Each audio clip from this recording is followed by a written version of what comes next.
A very good afternoon to all our viewers. This is Lunchtime News on TV1.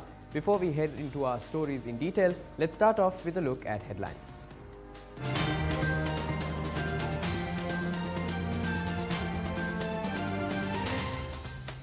Indian Prime Minister says reports on alleged assassination plot connecting India are malicious. DIG Nalaka de Silva appears before the Criminal Investigations Department. Councillor hospitalized after tensions boil over at the Imadua Pradeshya Sabha. US asks Turkey for recording evidence following Khashoggi's disappearance.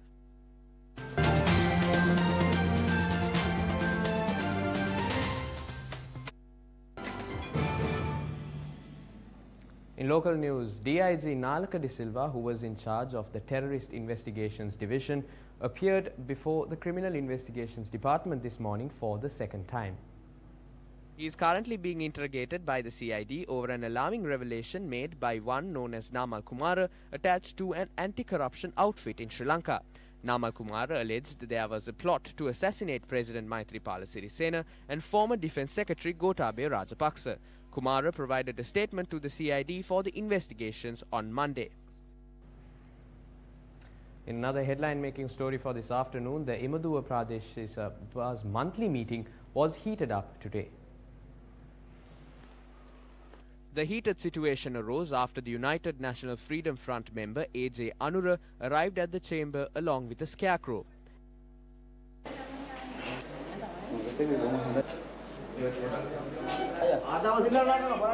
A.J. Anura has fainted and was later admitted to the Imadua hospital.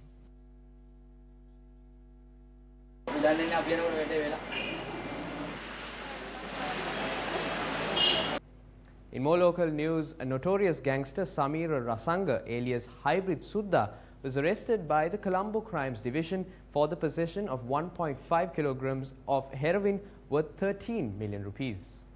Police have seized 750,000 rupees in cash and 2 cars from the possession of the suspect as well. The suspect had been peddling drugs from a rented house in Padukka, and he is believed to be the getaway driver connected to the shooting of a man close to the apartment complex in Colombo in August 2015. Moreover, Hybrid Sudha is a known associate of Dematagoda Chaminda, who is incarcerated and on death row. The Manor Court has ordered to send samples to the USA to determine the duration of the skeletal remains found in the mass grave in Manor. Manor Hospital expert Dr. Saminda Rajapaksa, who conducted the investigations on the excavation, said that the samples would be sent to the Beta Analytic Test Laboratory in the USA. 185 skeletal remains were found in the Manor mass grave. The excavation was started last March with the discovery of a bone fragment when excavating the earth for the construction of the Satosa building in Manor. According to an order issued by the Manor courts, this was started on the 28th of May. The Judicial Medical Officer of the Manor Hospital, Saminda Rajapaksa, a team of medical officers and Senior Professor Raj Somadeva have joined the forensic pathology.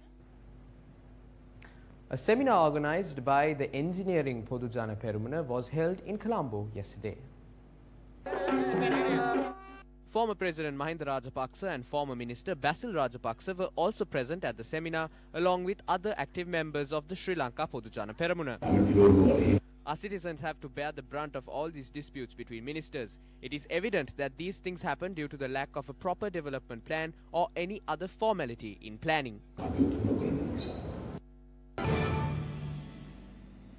Now shifting our attention back to a leading local story for this afternoon, issuing a communique in response to the conundrum regarding the alleged assassination plot of the Sri Lankan President and former Defence Secretary, the Indian Prime Minister's office says the reports are malicious and that the Indian Prime Minister appreciates the prompt action taken by the President.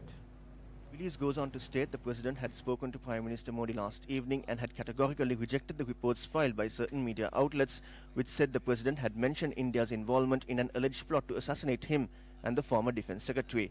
According to the release, the Sri Lankan President had also recalled his telephone conversation with the Indian High Commissioner to Sri Lanka last morning and had also informed the Prime Minister of the prompt action taken by the Sri Lankan government to publicly reject these claims, stating they are baseless, false and seemed intended to create misunderstanding between the two nations. Finally, the communique says the Indian Prime Minister had appreciated the prompt action taken by the President and his government to firmly refute the malicious claims by publicly clarifying the matters. Newsfirst also tweeted the Indian Prime Minister's official Twitter handle on the statement issued by his office regarding the matter on possible action against the newspaper for carrying such a malicious report, in the words of the official press release.